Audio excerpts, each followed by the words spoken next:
आज के इस नई वीडियो में हम लोग बात करेंगे क्लास 8 यहाँ पर हमारी दुनिया चैप्टर 2 के बारे में।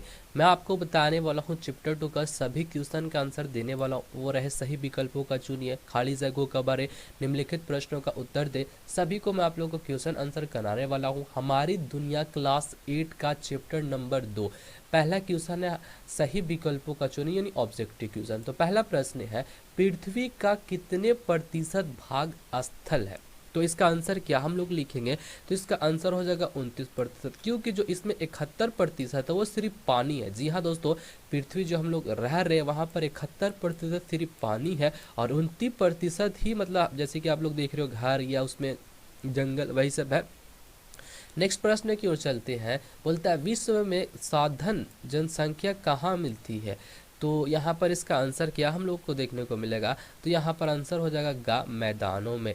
तीसरा प्रश्न है यहाँ पर भारत में भूमि उपयोग संबंधित आंकड़े कौन रखता है। तो इसका आंसर हम लोग को जो देखने को मिलेगा वो हम लोग क्या आंसर लिखेंगे, यहाँ पर भू राजस्व विभाग इसका घ आंसर होगा। अब चौथा प्रश्न की ओर चलते हैं। भूमि उपयोग के कुल कितने प्रमुख वर्ग है। तो इसका आंसर क्या होगा दोस्तों, 5 यानी घ इसका आंसर होगा।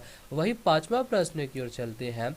यहाँ पर लिखेंगे मृदा में कितने प्रकार स्थल पाए जाते हैं, मतलब मिट्टी में कितने कितने स्थल पाए जाते हैं। तो इसका आंसर क्या होगा, वो गा होगा यानी 4 पाए जाते हैं।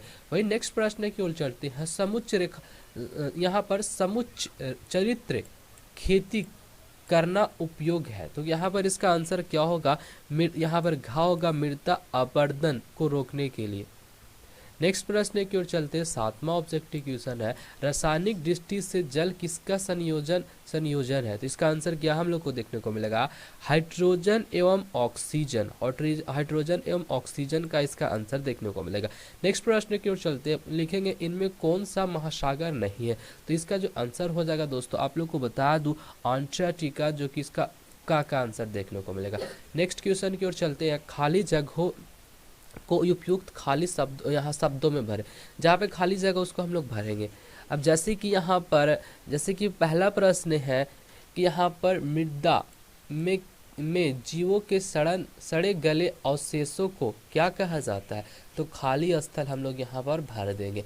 नेक्स्ट प्रश्न की ओर चलते हैं। दूसरा प्रश्न है ढक्कन क्षेत्र में मृदा पाई जाती है। तो कैसी यहाँ पर जो कि आंसर हो जाएगा हिमायुमय। यहाँ पर आप लोग इसका आंसर लिख देना। नेक्स्ट प्रश्न की ओर चलते हैं। लैट्रिक मृदा का निर्माण खाली जगह प्रक्रिया से होती है। किस प्रक्रिया से होता है, काले से। यहाँ पर हम लोग लिख लेंगे। नेक्स्ट भूमि एक क्या है, क्या संसाधन है। तो यहाँ पर लिखेंगे प्राकृतिक संसाधन। प्राकृतिक संसाधन यहाँ पे भरेंगे। पांचवा प्रश्न की ओर चलेंगे। महासागरों में जल का प्रतिशत भाग पाया जाता है। तो यहाँ पर आंसर हो जाएगा दोस्तों 97.9% जो है वो समुद्र में जल का भाग है। अब नेक्स्ट प्रश्न की ओर हम लोग बढ़ते हैं। यहाँ पर बोलता है निम्नलिखित प्रश्नों का उत्तर दे अधिकतम 50 शब्दों में।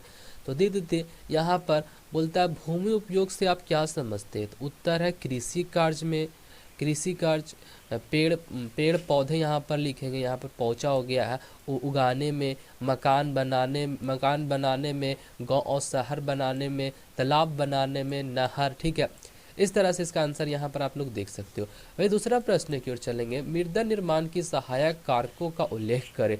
तो इसका होगा मृदा के निर्माण में वह उपस्थित मौलिक चट्टान, क्षेत्र की जलवायु, वनस्पति, सूक्ष्म जीवाणु, क्षेत्र की ऊंचाई, ढाल तथा समय का योगदान होता है। वही तीसरा प्रश्न की ओर चलेंगे। भूमि उपयोग को प्रभावित करने वाली कारकों का नाम लिखे। तो इसका आंसर हो जाएगा स्थल रूप में विविधता, मृदा की विविधता, विभिन्न जलवाल, उपस्थित मयादी और विनिल गुणों की मानवीय कारके, तकनीक एवं ज्ञान के हरवृद्धि श्रेणी और उपलब्धों इसका आंसर हो जाएगा। अब नेक्स्ट प्रश्न की ओर चलते हैं। चौथा प्रश्न की बोलता है ऋतु क्षरण क्या अभिप्रिया है। तो इसका यहाँ पर क्वेश्चन आंसर हो जाएगा जैविक, रासायनिक एवं भौतिक कर्माओं को द्वारा चट्टानों को कहलाता है। टूटना एवं गलना ऋतुक्षारण है। अब यहाँ पर ये प्रश्न खत्म हो चुका है। अब नेक्स्ट प्रश्न की ओर चलते हैं। निम्नलिखित प्रश्नों का उत्तर दे अधिकतम 200 शब्दों में। तो 200 शब्दों में हम लोग उत्तर देंगे। पहला प्रश्न है भूमि उपयोग क्या है? भूमि उपयोग के विभिन्न वर्ग वास्तविक पूर्वक वर्णन कीजिए। इसका आंसर हम लोग क्या लिखेंगे? आंसर लिखेंगे कृषि कार्य में,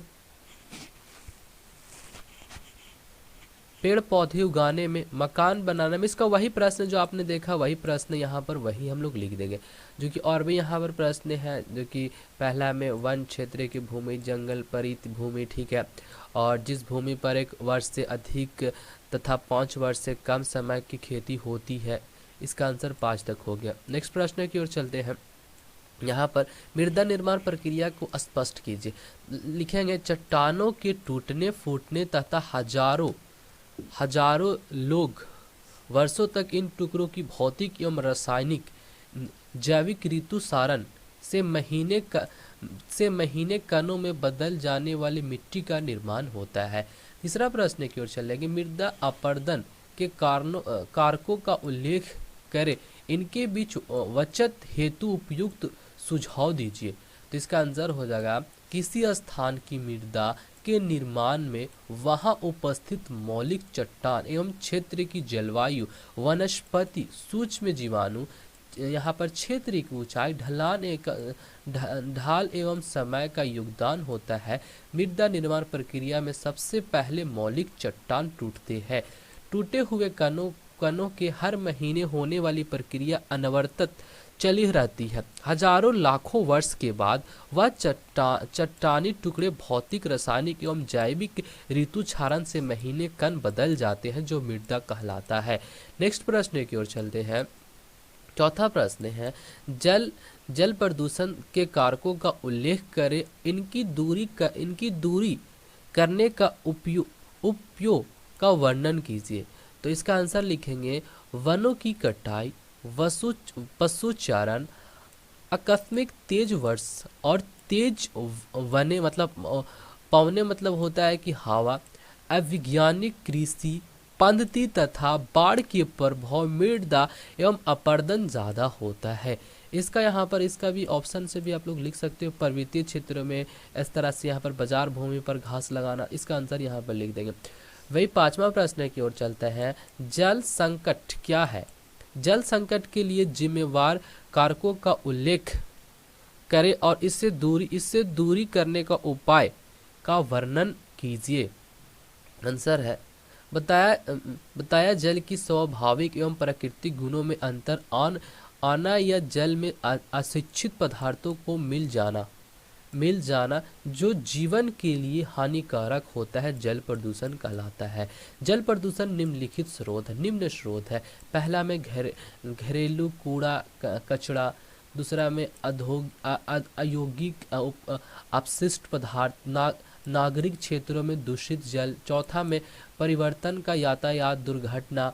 और इसका भी और भी आंसर यहाँ पे काफ़ी बड़ा आंसर में हम लोग देखेंगे। जल के अति, यहाँ पर आप लोग आंसर यहाँ पे इसको नोट कर लेना, ये भी आंसर है दोस्तों, और इसका ये भी आंसर। अब छठा प्रश्न की ओर चलते हैं। भारत में पाई जाने वाली मृदाओं को संक्षेपित वर्णन कीजिए। तो यहाँ पर आंसर लिखेंगे, यहाँ पर उत्तर में हो जाएगा भारत में जलोढ़ मृदा, काली मृदा, लाल मृदा, पीली मृदा, लेटेराइट मृदा, मरुस्थलीय मृदा एवं पर्वतीय मृदा पाई जाती है। जलोढ़ मिट्टी देश के सभी नदी घाटियों में पाई जाती है। उत्तर भारत के विशाल मैदान ने पूर्णिमित जलोढ़ निर्माण नवीक एवं जलोढ़ की खादार एवं पुराने जलोढ़ की बागार कहा जाता है। जलोढ़ मिट्टी, तो कि इसका आंसर काफ़ी लॉन्ग है, जो कि यहाँ पर मैं स्क्रीनशॉट लगा दे रहा हूँ। आप लोग स्क्रीनशॉट से इसका क्वेश्चन आंसर को यहाँ पर लिख सकते हो, जो कि मैं इसको थोड़ा छोटा कर देता हूँ। इसको आप लोग देख पा रहे हो, छठा क्वेश्चन यहाँ पर, इसका स्क्रीनशॉट आप लोग ले सकते हो। वही अगर बात किया जाए और प्रश्न के बारे में, तो जो भी इसका चैप्टर 2 का जितना भी प्रश्न था मैंने सोल्व करवा दिया है। तो कैसा लगा आप लोग का वीडियो नीचे कमेंट में ज़रूर बताना।